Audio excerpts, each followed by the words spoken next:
The last question here is, this is something people ask. They do all the time. What do constellations do? We're just watching a role play, or, you know, what do they do? Okay. So the first thing to say is, you know, through this list, we're putting things back in order, including what is excluded, blah, blah, blah, blah, blah. Okay, so that's the nuts and bolts. But in practical terms, like, why is a client writing a check for you, or if you're doing it pro bono or whatever, why are they investing time and trust in you? The practical terms, like, people will say, so if I have this constellation, what's going to happen? Am I going to not have my diabetes anymore? Am I going to find the boyfriend I've been looking for? What's going to happen? And people, you know, especially when they're writing checks, it's a perfectly legitimate conversation, particularly since a lot of the people who've come to us have invested in people to try and fix their romantic issue or their chronic illness issue, and are still wrestling with it. So they're wondering, you know, okay. So the first thing I always, there are three things, and then I'm going to go a little bit more general, but three specific things. Insights, reframes, etc. This is mostly at the conscious level, and they can be really life-changing, right? So again, the example I use over and over and over and over and over again is the example of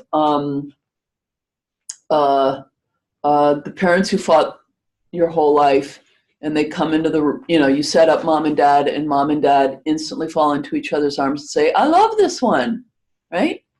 And now you're like, oh, that fighting was the only way they knew how to say, I love you. And now something is permanently different. Or there was a moment here, I mean, I could have ended the constellation or not even started it, when I said to Maria Elena, anger is your life force. And her eyes filled with tears. She put her hand on my shoulder and she said, thank you. Right? Okay. So I had a client a few months ago, Indonesian background, my first Indonesian immigrant client.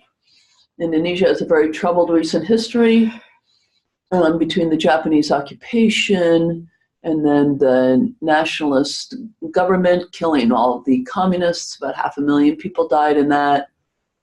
Difficult history. And she didn't have any of the frame we have around ancestors and all that stuff, really. I mean, she knew the stories, but much more than that, she didn't have access to. And she had a lot of embodied symptoms, so heavy anxiety, just a lot of stuff going on that she was dealing with and had dealt with her whole life. And she'd had a lot of therapy, a lot of medication, some of which had helped a little bit. And I listened to her story. And I said, you know, and she was, by the way, to the degree that you can become a bit of a history geek, world history geek, I encourage, it's a very useful tool in your toolkit with this. If someone comes to you with a background and you can say a little bit about what you know about that world or that history, very helpful. But if you're on the phone with someone, you can always pull up Wikipedia on that country. Quick read. Yeah, I'll do that. Someone's like, I don't know anything about Iceland, and bring up Iceland. But I knew some of the history and was sort of, she's like, oh my gosh, you know a lot about this. And I'm like, a little bit of a world history geek. And then I said, you know, there's so much suffering back there. I wonder, given everything that happened, whether your people ever had any opportunity to honor what was happening and memorialize it and give it a good place. And you could hear the tears come into her voice and say, it's never even occurred to me. And then about a half hour later, so I'm not doing a constellation, but you can feel like something's really changing for this woman already, where we've continued to talk and about her symptoms. And I said, I'm wondering if there's a better way to honor everything that happened with your people than for you to have their experience in your body. And she started to cry. Oh, that would be great. And by the time she gets off the phone, she's saying, I've got a whole new way to think about this. Thank you. Yeah? Okay.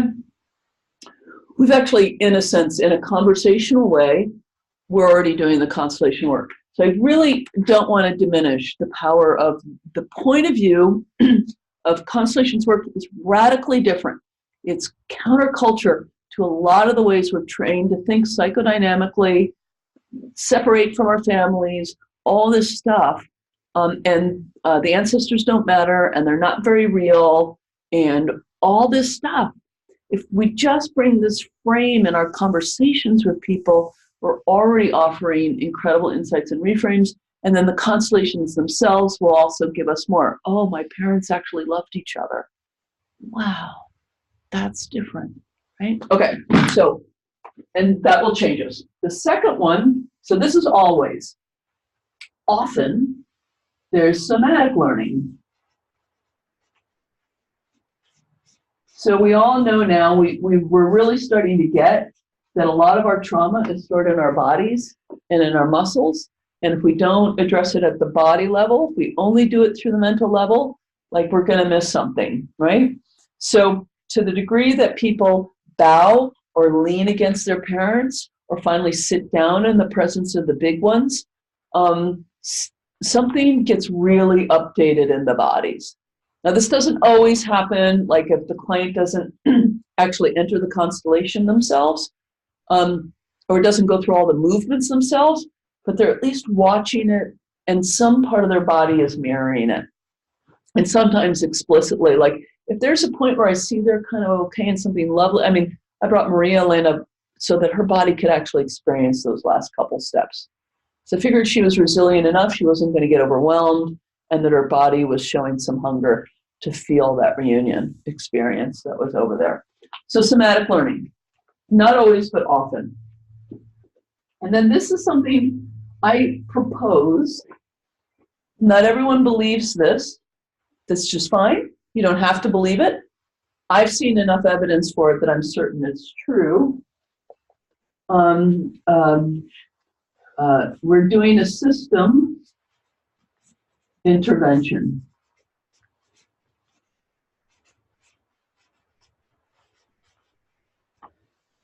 So just as an example, I remember a constellation. This is pretty rare these days. I had a client whose parents actually went through the Holocaust.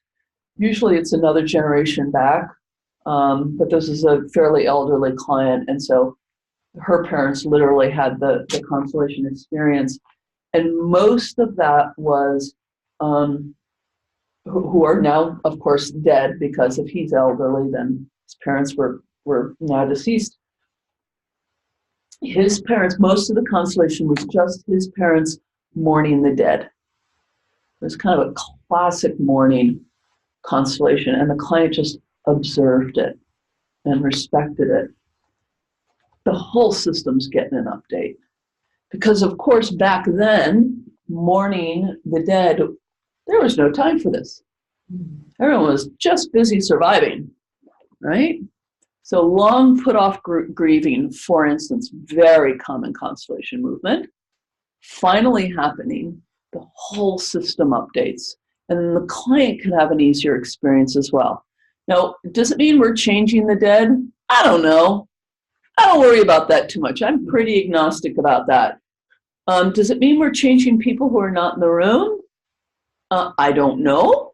However, I have had people who said, 2 days later, my brother who hasn't talked to me in 4 years suddenly gave me a call.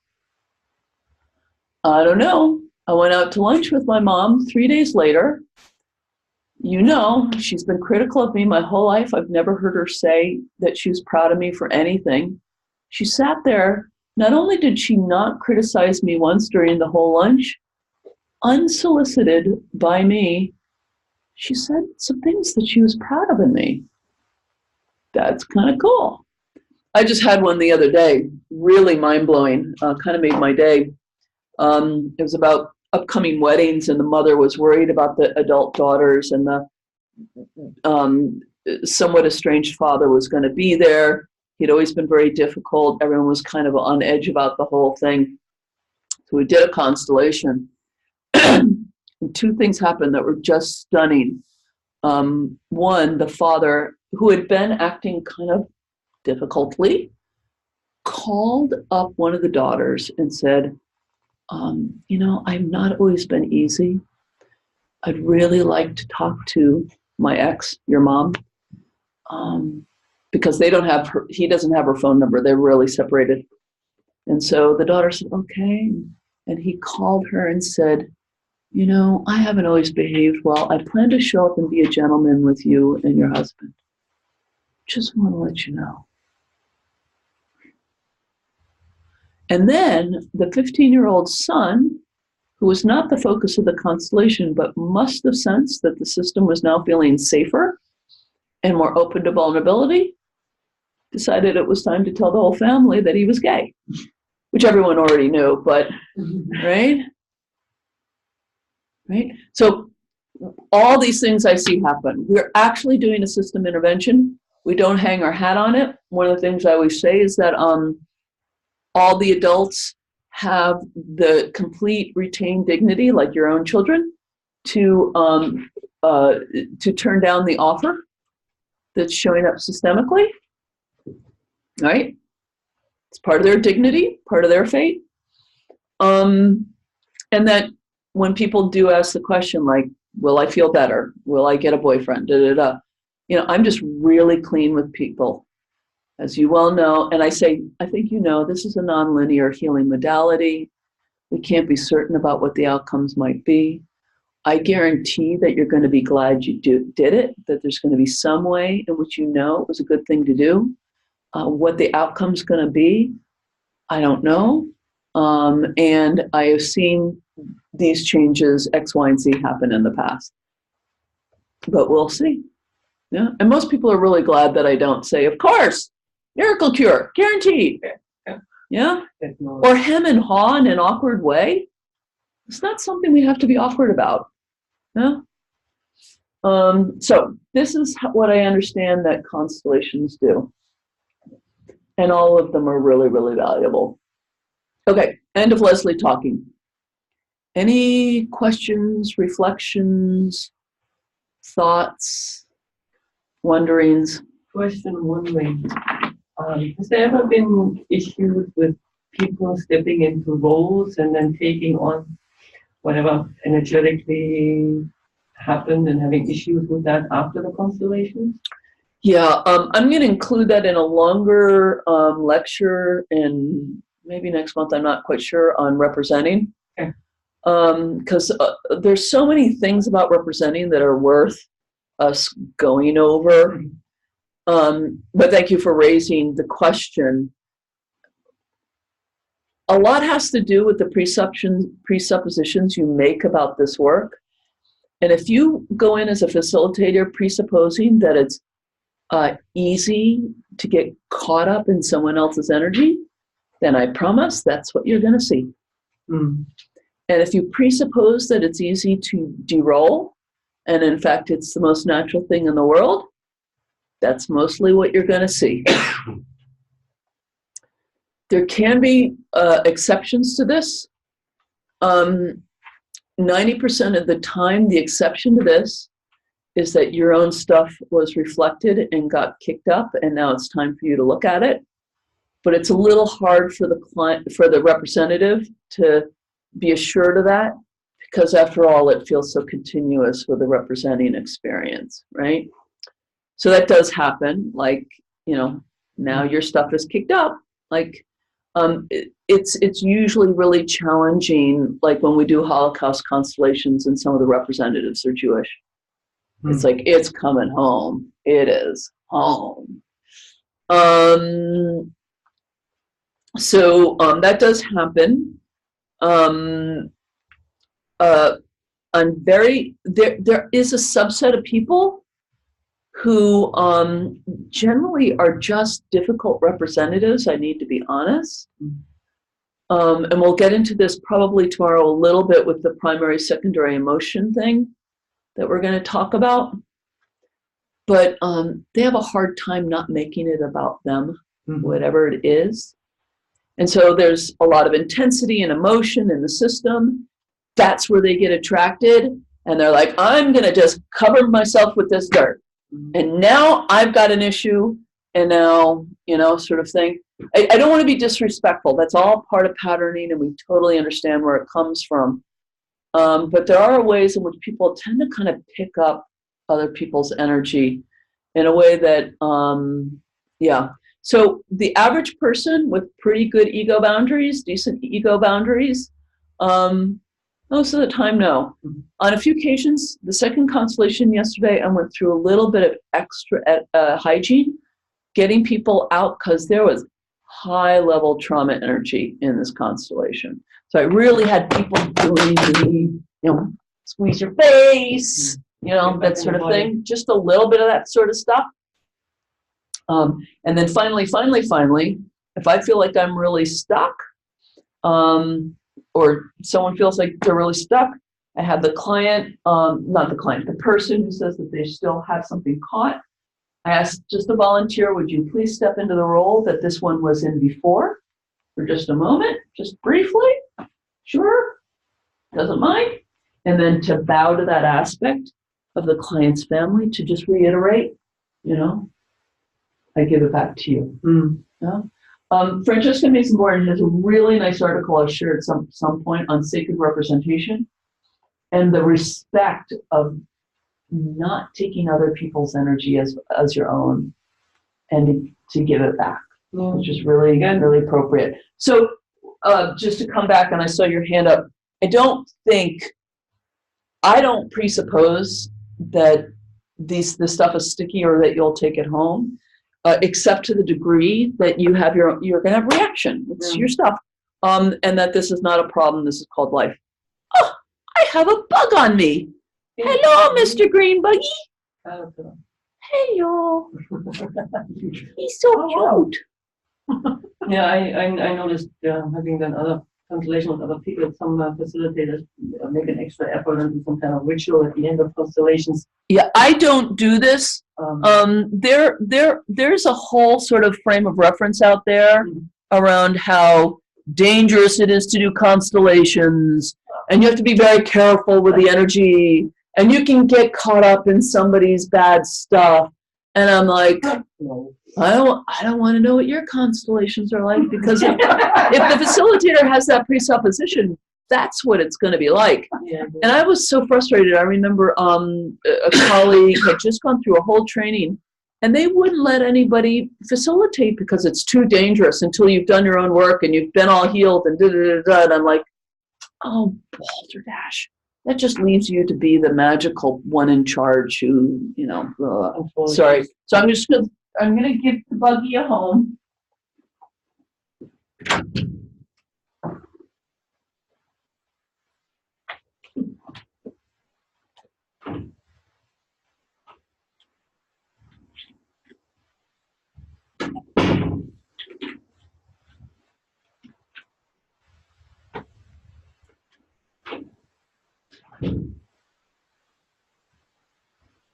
Jeff.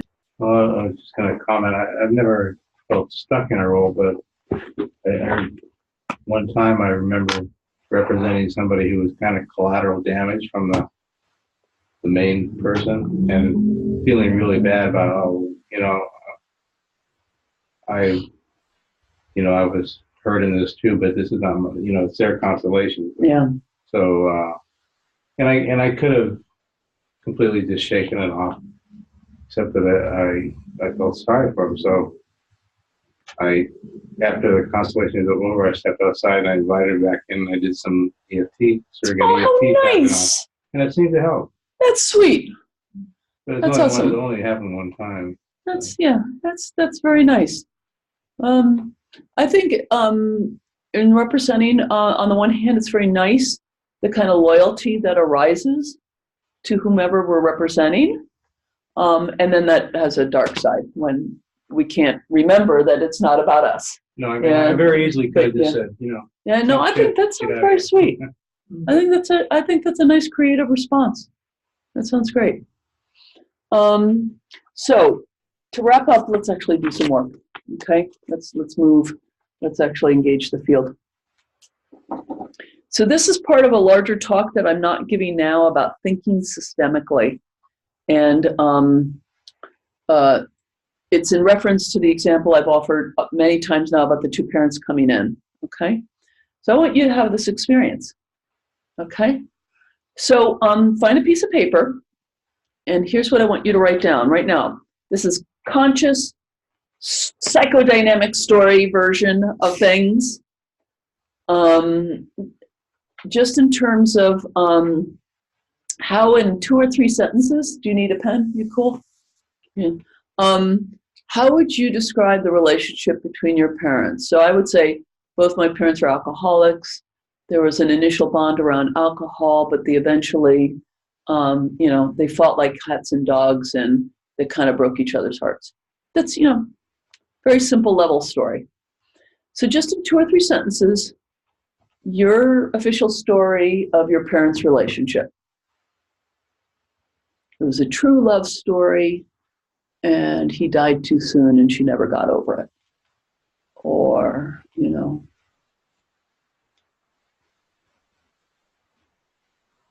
she never forgave him for not being her father.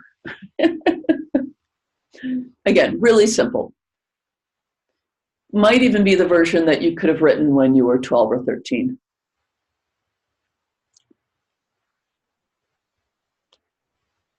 Don't sweat it too hard, Jeff. Just write a few sentences, just the obvious version of it.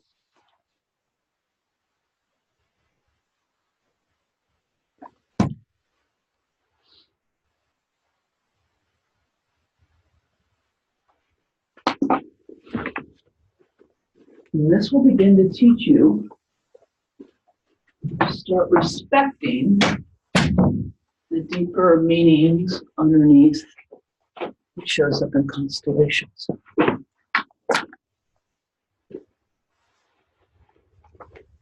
Again, you don't need an essay, 2 or 3 sentences.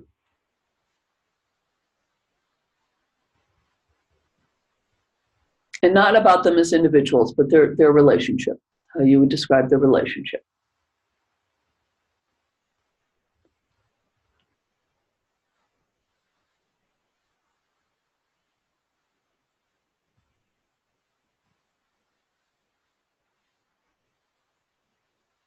Just about their relationship?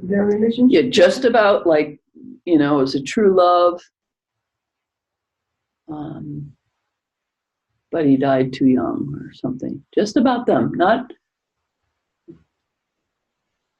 We want to look at the system of your mother and father for a second. But they had too many kids and they got too stressed and they forgot that they loved each other. I don't know. Okay, you're all working way too hard on this. Really, this 2 to 3 sentences, the really simple version of this. I actually really need you to do that. Please don't go all enlightened on me. I don't want you to work hard on this. I don't want you to even think constellation-y about it. Okay?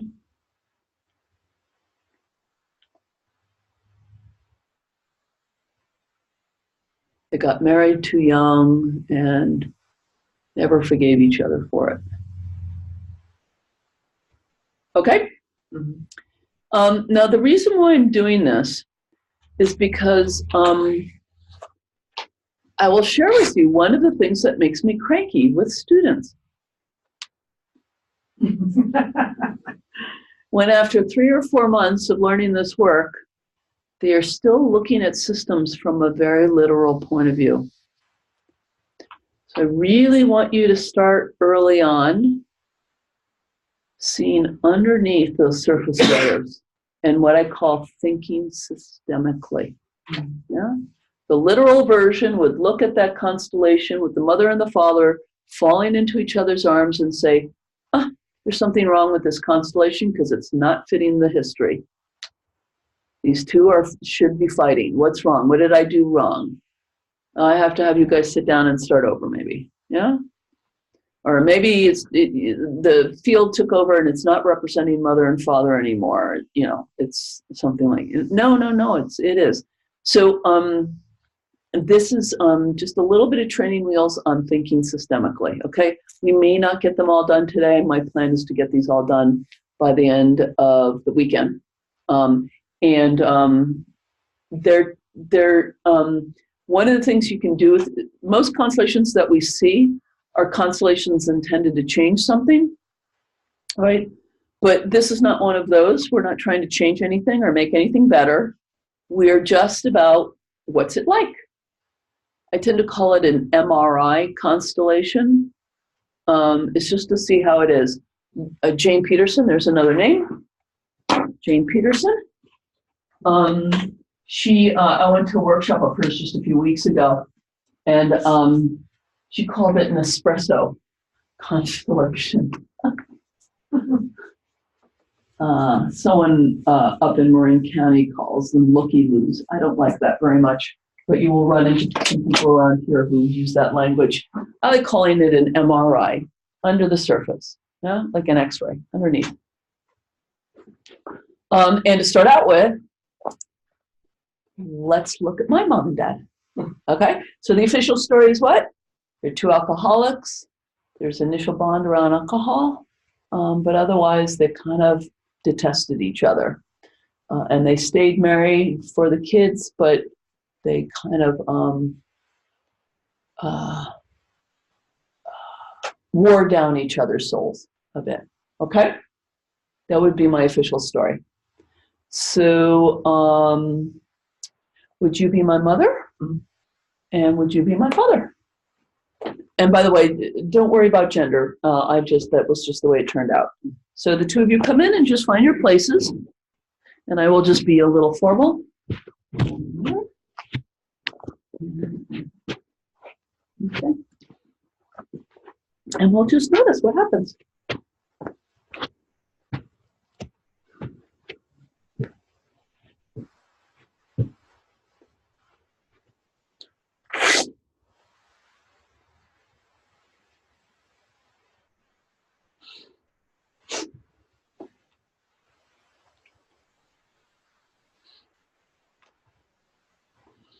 So what's going on with my mother?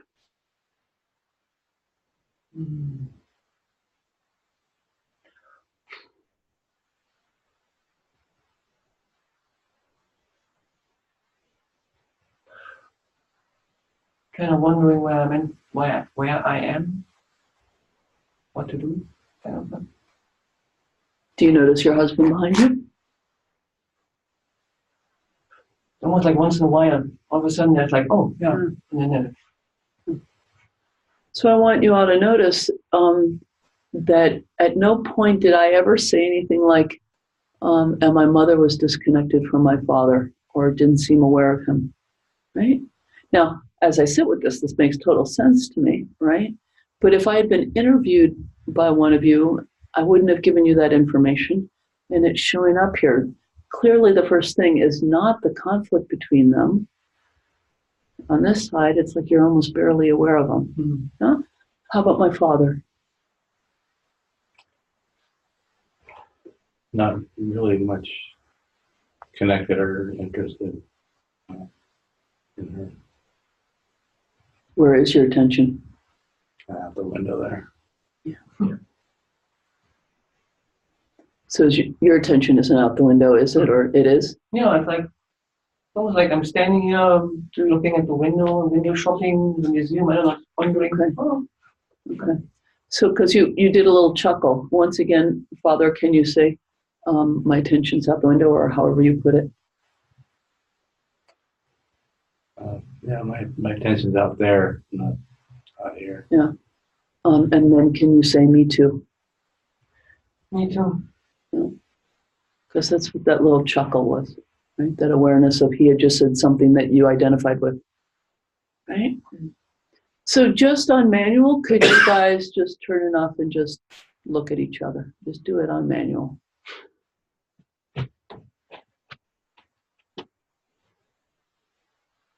We'll notice what that's like.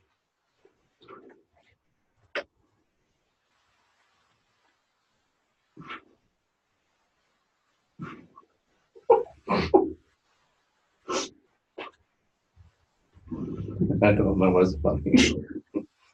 What's going on, Mother? I don't know. I need to chuckle. I need to laugh. Is it genuine humor, or is it a bit of manic thing, or? No, it's almost like no, it's humor. It's like if I wanted to put some words, something is very hilarious. Like, but there's no sense of heaviness or anything. It's like, I think this is kind of silly. yeah, yeah, yeah. It's like, that's way underneath somewhere is sadness. I can sense that. Yeah. So. And for you, Father?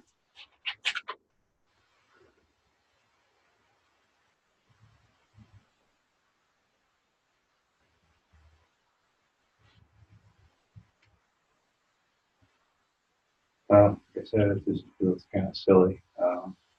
There's What's some the caring it? underneath. There's some caring. What's the it that seems silly? Couldn't tell you. Well, hang on. Just the relationship. The relationship? Something about the relationship. Yeah, something about the relationship. I think the way it was made to look to the outside, the way it was. What I sense is there's something underneath here, whatever that is, and there's something facade, so that there's a difference between whatever is here and whatever is there.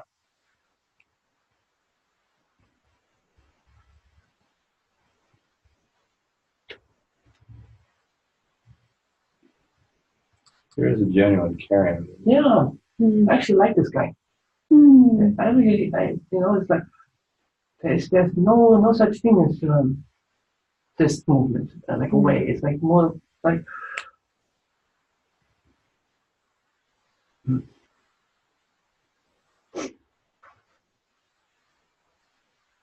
Sorry, I don't have to stop laughing.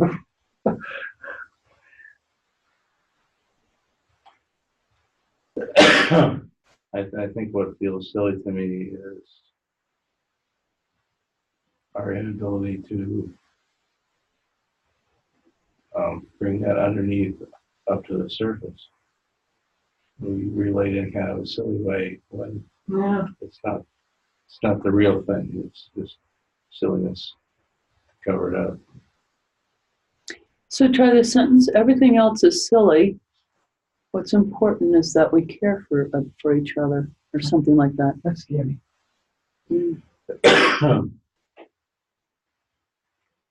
What's important is that we care for each other, and we cover that up. And that's silly. Yeah, that's silly.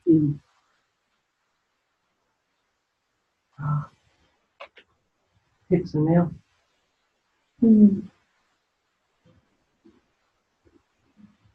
So that's very sweet in my heart. I'm going to let you guys sit down, leave the roll now. Yeah. So notice the difference between the literal story and the systemic reality we just discovered, right? And if we were really busy about applying the literal story, then that whole thing, we'd have an impossible time making any sense out of it, right? But if we think systemically about this fighting and this rage and this damage they did to each other over the years, then actually something can really open in my heart to them. That there was this real care between them. That I, as their child, almost got no vision of. Just not the world's most uncommon thing, but it's sweet for me. Yeah? To get this feeling for, yeah? And how you might have a client, see, I've been through this rodeo a few times, so I'm very open to it. You can have a client who's getting upset about, and for understandable reasons, because it's, remember, the things that come first and second if the parents show up as mutually caring like that, something's been skipped for them, right?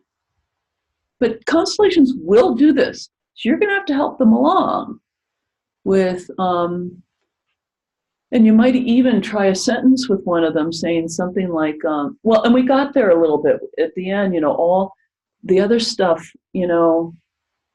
there's a lot of this other stuff, but it's the silly stuff. Yeah, there's actually, so it got acknowledged a little bit, right? But I could imagine a sentence something like, but that silly stuff, I think it's all anyone else got to see, including the kids. And then the client will start to feel like their reality is being respected, right? So, yeah, okay. Who would like to be next? And I think I better stay as facilitator. So you're gonna have to have the other two people be mom and dad. There you go. I go. So, and you can tell the story later. Okay. Let's have it unfold a little bit first, so it's not prejudged. Okay. You don't have to do anything. Just ask them, and then What put them? you don't have to place them in this one, but you can just very formally just say mother, father. Okay. And you can touch them. It's quite nice. Father. Mom. And then find your places. Sometimes it's fine just, have the representatives find their places themselves. Or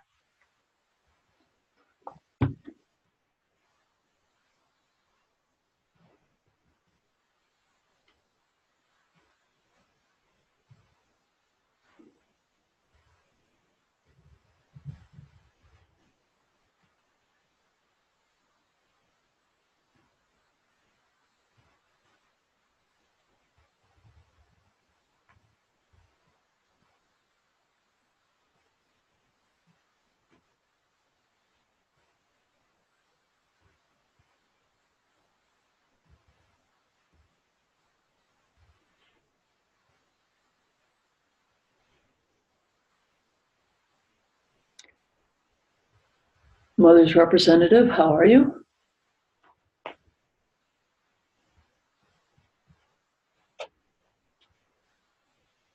And detached. Detached, okay. Where's your attention? Just on the blank area. Okay. And do you notice your husband behind you?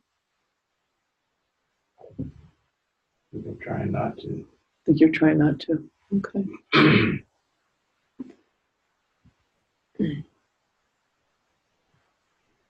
And father, yeah. I don't feel much, just curious about her kind of giving me her back, Okay. but can't do anything about it. Or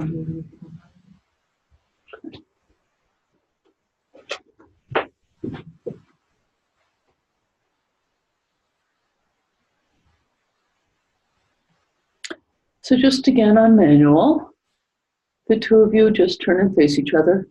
Don't worry about that too much. I want you as client to stay connected to the field.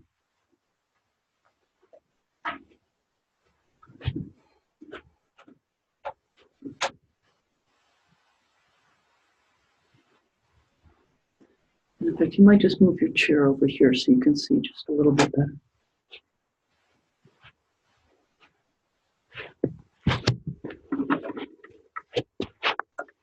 Mother, how is this for you to look at your husband?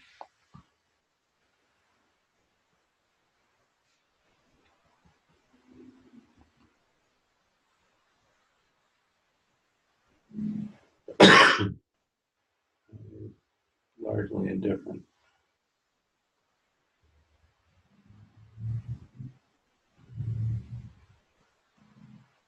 And for you? same here. I don't feel attachment. Will you read your official version?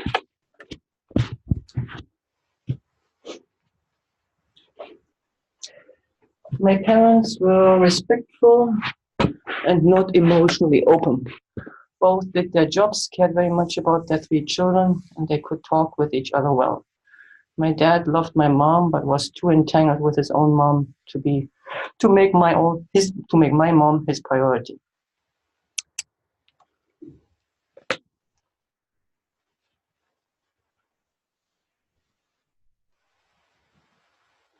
It's interesting. What's showing up is an even more severe lack of attachment than you described. No. It's even more. Because you have the respectful and, That's how they appeared, always. But what we're getting here in reality is much deeper. What's your experience as you see this? What's the feeling tone? Recognition. I feel no love. So I'm going to ask you to try something. Just the 2 of you switch spots, not roles. You're going to stay in the same role, but just take each other's spots.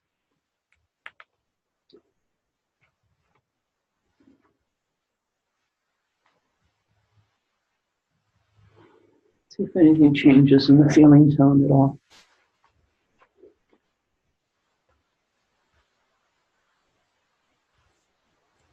I see her smaller Then, than when she was here. okay, so she looks smaller over there. Yes. And do you have a feeling response to that at all?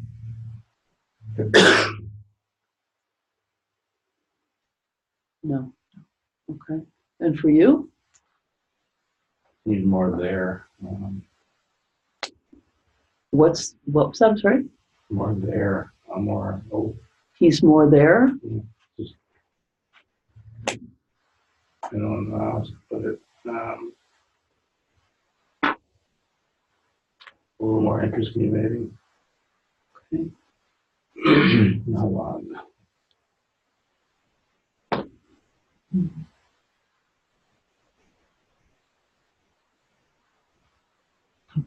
So I'm just playing around here, not in order to improve your parents, but all we've got here is disconnection, and the next thing is, how come? Like, what the heck? And what does this serve? So is it all right if I just we just explore it a little bit more? Would you guys just stand shoulder to shoulder facing the window?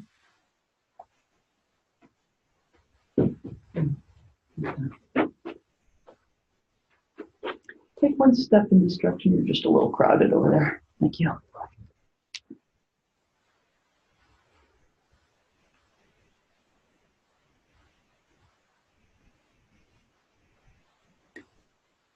What, if anything, happens in this position?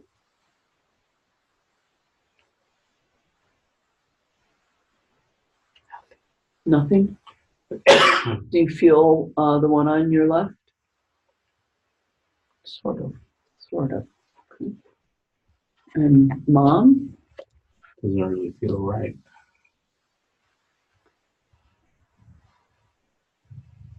That makes sense. Could you guys switch positions again?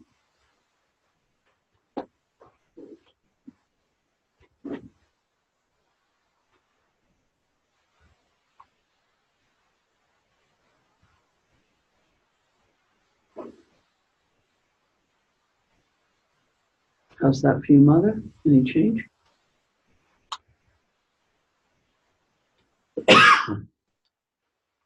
It's a little bit better. Small. Good. And Father?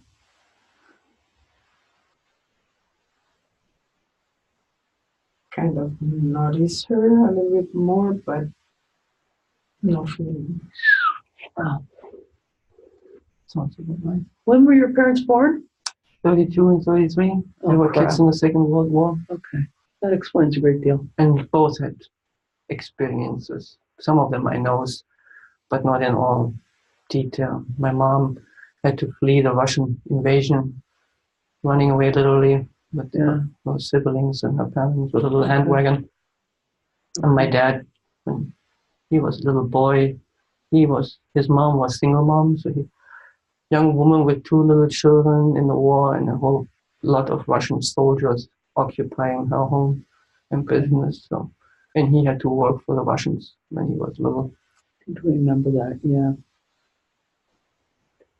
Because what we've got here is 2 people who have very severe attachment disorder. Pretty severe. It's not about each other, but it is because they got married to each other and they made babies and all that sort of stuff. Just to do this on manual, make a little, Mom, can you say to Dad, thank you for the children? Thank you for the children. And Dad, say the same thing. Thank you for the children. Does that adjust anything?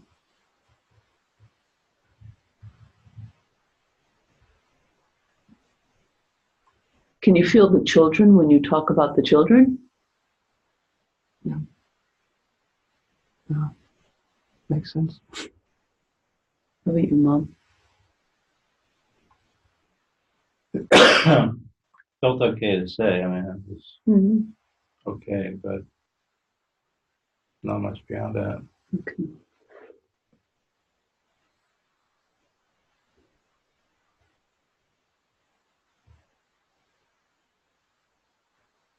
I'm going to try a different sentence. Can bring them. Oh, we'll see what happens. Mom, just say to Dad, we're perfect for each other. Yeah, that got a little chuckle. That's a little. Perfect for each other. Can you say that, Mom? Dad? We are perfect for each other. Yeah, we finally got some connection there. Yeah. Mm-hmm.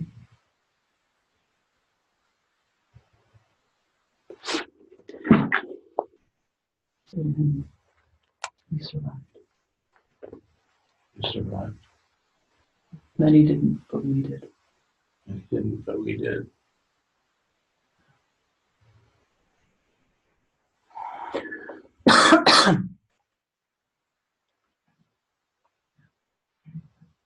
Yeah, okay, so we got some feelings starting to show up. All that is done, okay? And then again, you can say we're perfect for each other. We're perfect for each other. I think we'll leave it there. Yeah. Leave it there? Okay, good. You guys step out of the roles. Thank you. So the opening sort of, parents showing up, reflected what you wrote, but more so in a way. Mm-hmm. Like you didn't say, I had 2 parents with severe attachment disorders who had no capacity to connect with each other whatsoever. Which on the surface wasn't looking that way yet. Right? Yeah. I mean, they had the tools of culture to treat each other, respectfully and to care for their children. Yeah. And to do a really good act around caring. Yeah. And underneath it, as we began to elicit, it's true love when you choose someone who's that similar, right? We would have gotten there after a while. But at any rate, again, now a client in this situation is probably not going to go, wait, it wasn't like that. They're probably going to go, oh my God, it's true. It really was like that, like you were doing. Yeah. It's not in alignment with their official story exactly, but it's like a deeper, truer version of it that they're probably going to go, yeah, that's what it was like. But there's a chance that if they have a lot invested in, their ideal, their parents being perfect and how nice, and I do have clients who for whatever reason, and this is not common in the Bay Area, but every once in a while I get a client who can't see anything negative about their parents because there's just too many rules around that. So they start to see this, they'll go, oh, my parents they loved us. What do you mean? Right? Then you're gonna have to work with them a little bit. Yeah. Okay. Jeff, why don't you go next instead of going last all the time? Assign your mom and dad. Okay.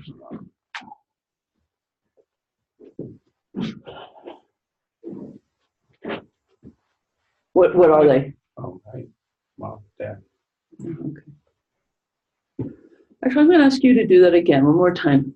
Mother and father, with your dignity, your sonship. Wow. Excellent. Thank you.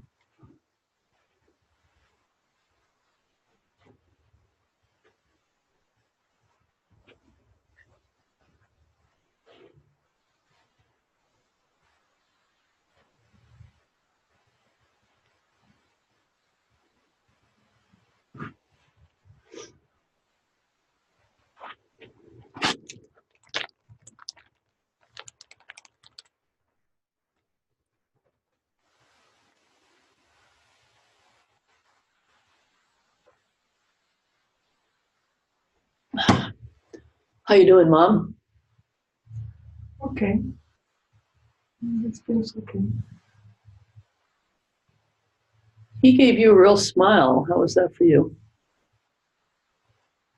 Is it just okay or is it grand? It was okay. Okay. What does okay mean? Means that I saw his smile and smiled back. But what does okay mean? Is it like, this is fine, but I want more? Or is it, really, this is good? Or It's not like you know my floor. No, Yeah. it's like okay, thank you. It's like it sounds a little half empty-ish. yes, Yeah. it feels. Yeah. It's nice, but it's not all that. Okay. And for you? I think this is really cool. So I feel very, very much in the right place. I'm very, very proud. Very, this is good.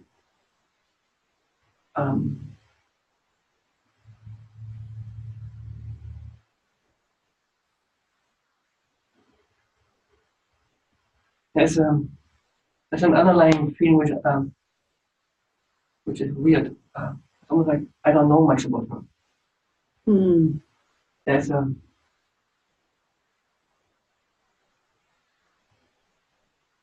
there's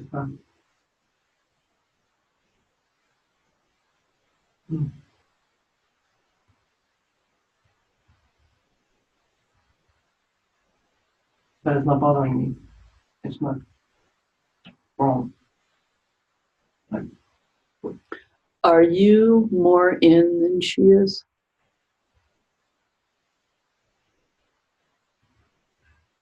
Because you're like, this is really great. And she's like, this is okay. yeah, there's this sense inside of me which all of this is not a question. This is it. This is Yeah. this is Yeah. cool. This is good. This is how it is. So, Yeah. Can you just look at her and say, this is okay with me? this is okay with me.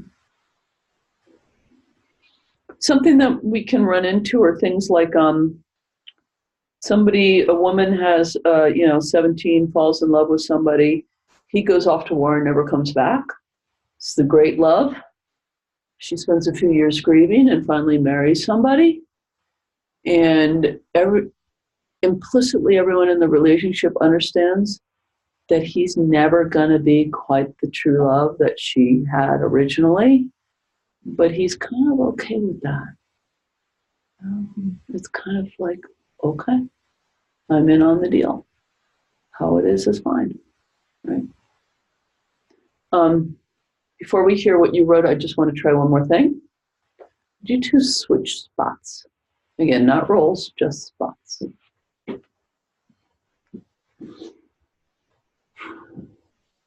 And I'm curious about how that feels.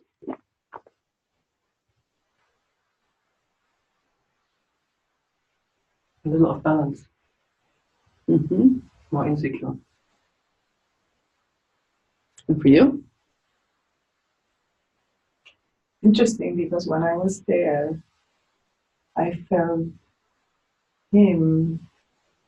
his personality kind of overwhelming a little bit. And now he doesn't feel that overwhelming. The personality. His Does he feel there at all? Oh yeah, yeah. He's Yeah. here, but not with this big personality that, he's saying this is okay. So how is it for you to be here, for it to be arranged like this? Do you like it better? You like it worse? It's just different? It's different. And I don't feel like on his shadow. Hmm. And when he was here, it was like, I was on his shadow. So what did you write, Jeff? What did I write?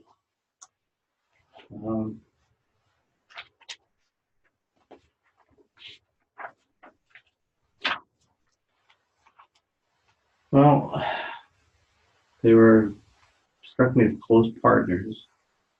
They had different areas of responsibility. Mother's was raising me, and his was, providing what was necessary. There was not a feeling of a lot of passion, but a lot of commitment.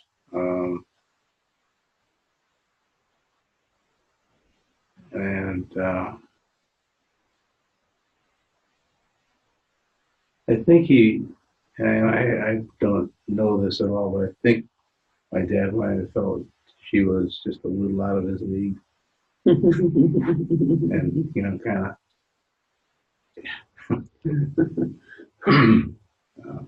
again, I don't know that at all. Yeah. The other thing, I never ever saw them argue about anything. Obviously they had to that argument. They just had this never in front of me kind of thing going on.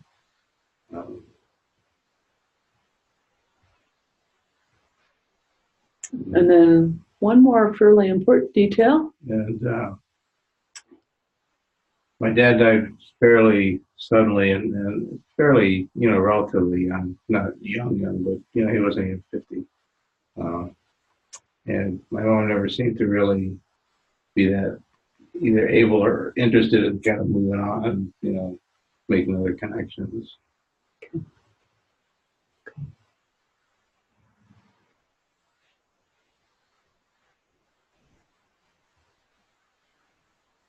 And seemed a little bit lost without a man to handle the areas that she felt were a man's areas he should have. Well, the interesting thing is, it's hard to track. So if you were to say you like it better like this, Mom, on this side, and you like it better the other way.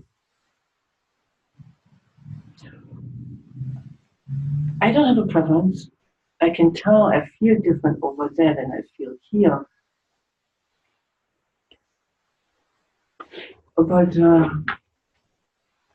I'm okay with it. Sounds like I'm okay with being uncomfortable. I'm okay with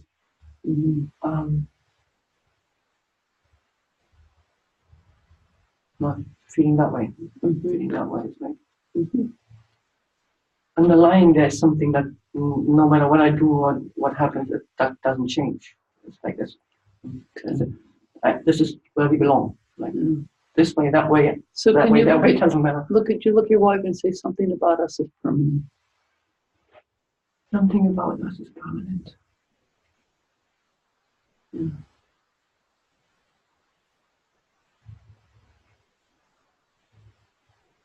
So He feels okay. what? He feels okay. Yeah. There's no rejection. Yeah. So the one thing, I mean, that's showing up that's just a little bit different than your official story, and not in a big way, is Mom's lack of enthusiasm. There's just a hint of ambivalence here. It isn't part of the official story at all. Yeah. Which I can't quite dope out yet. Something about this couple I'm doing that is it in order that feels a little private. If there's something else that's important to the dynamic that isn't any of our business. Yeah, I think they were private about their expressing their feelings. Well, and it's something more than that. See, now you just went literal. Yeah? That was a literal description. There's something else that's important systemically, that's important to them, that's systemically important, that's private. I don't know if it's a loss or an agreement or an event, but there's something that feels like That's connecting. that's what? That is connecting. That whatever that is a big part of that intense. Yeah. And bond. I think you guys are kind of saying to the world, and that this is our business. It feels that way. Yeah. I'm feeling like a little gaboing when I think about wanting to inquire further into this relationship. So we'll let you guys sit down. Thank you. Awesome. Let's do the last one and then we'll send you home. Okay. You've all been doing about 10 minutes each, so it's perfect. Will you please be my mom? Yep. And will you please be my father?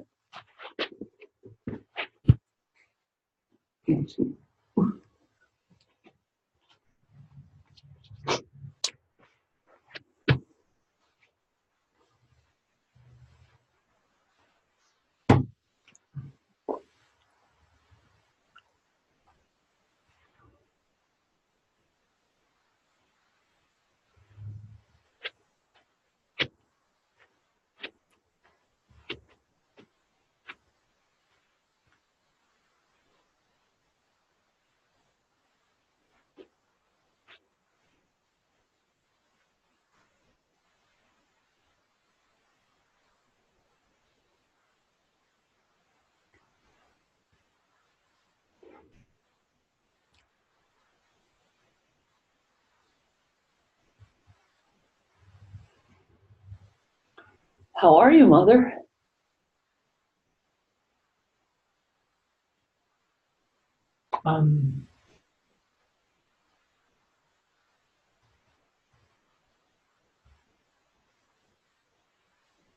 Sense of acceptance, in the place where I should be. What's your experience of your husband? He's there, and that's good. Okay. That's how it's supposed to be. Okay. And I'm sorry. No. And Father?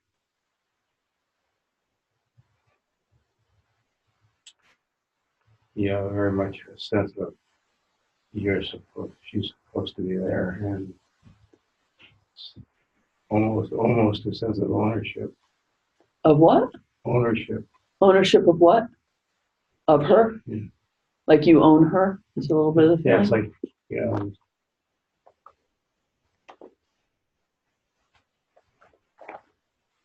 I expect certain things, and that's the way it is.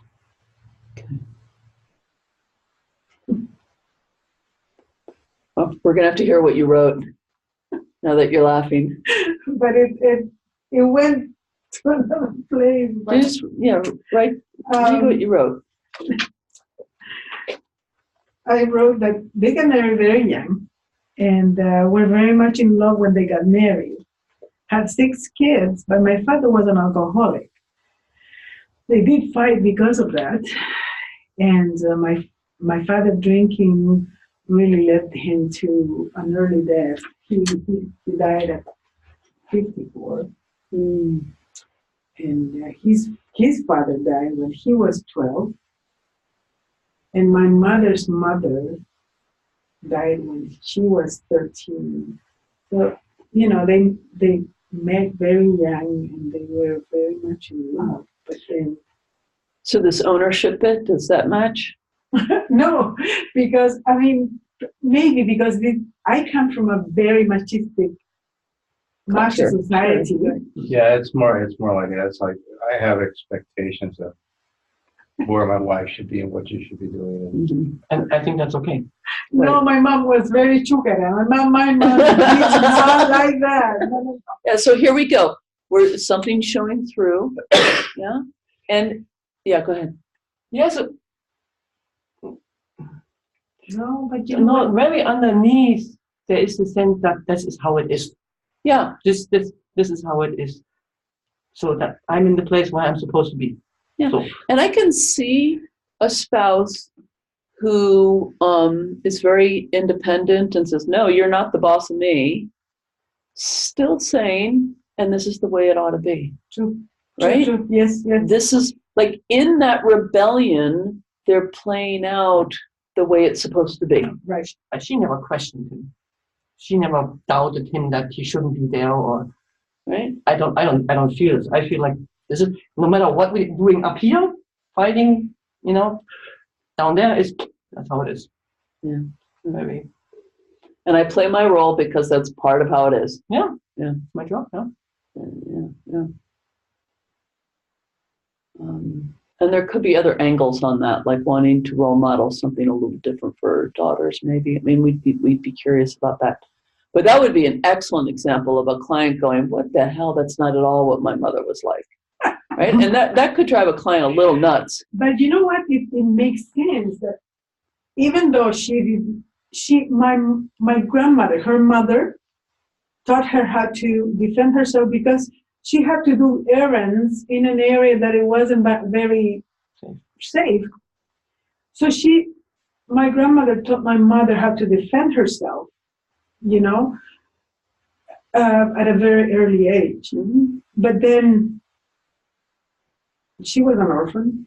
And then my father, So I'm going to interrupt. There's a lot of storytelling going on here. Yeah. No, but so, the thing is, I was getting to, they found each other and they clicked. Yeah. And they, Yeah. They had that thing. Yeah. Yeah.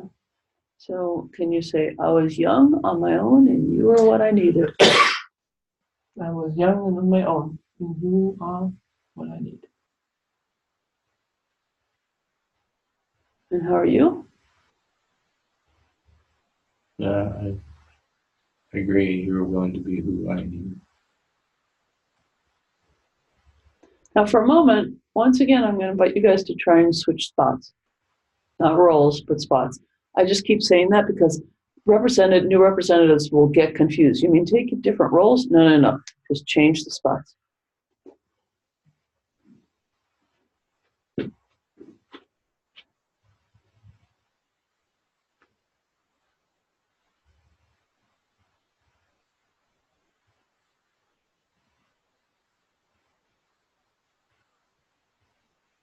How was that for you, Mom?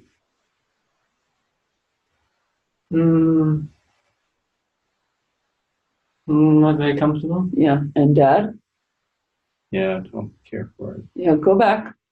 So this is where the literal story shows up. Because she's in the dad's spot and he's in the mom's spot. What do you mean? Literally, the right-hand side is when you have heterosexual relationships, the man is usually on the right-hand side. And the woman is on the left-hand side. There are exceptions. So this is really great. They're speaking the somatic experience of he's in charge, it goes his way, and I agree to this. But in the positions, she's running the show. She was very strong. Yeah. She was a very strong woman. And they made that work in some funny kind of a way. And she kind of had to because he's going to drink himself to death.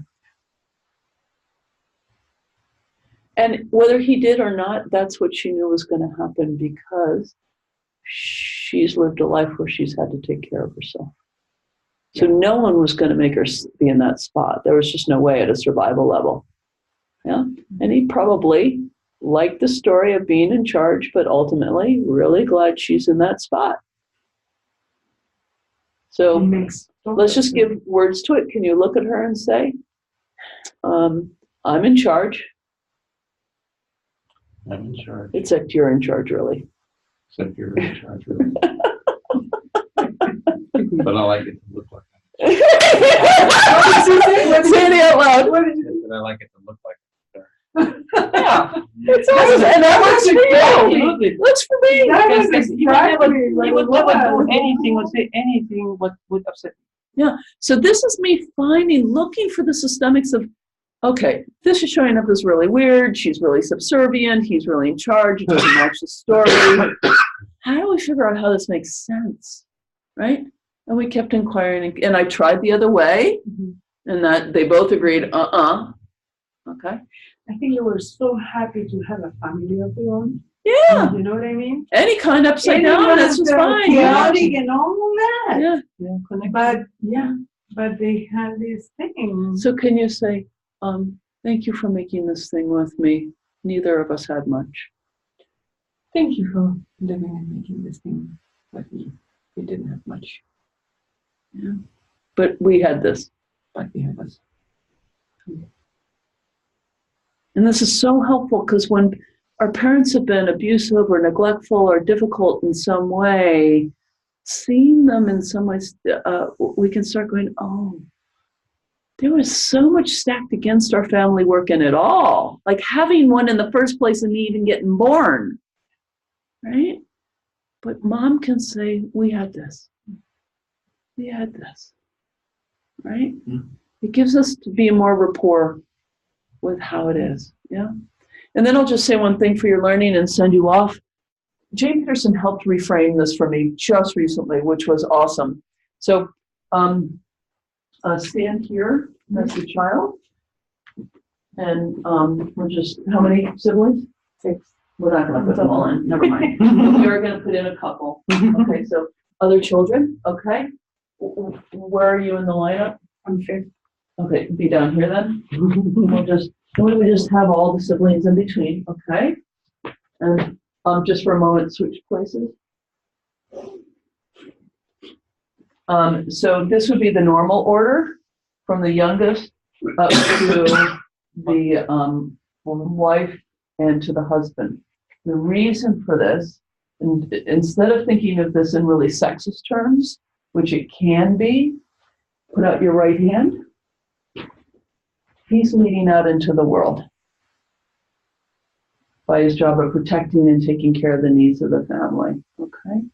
She, you're on the right, main job is internal to the family.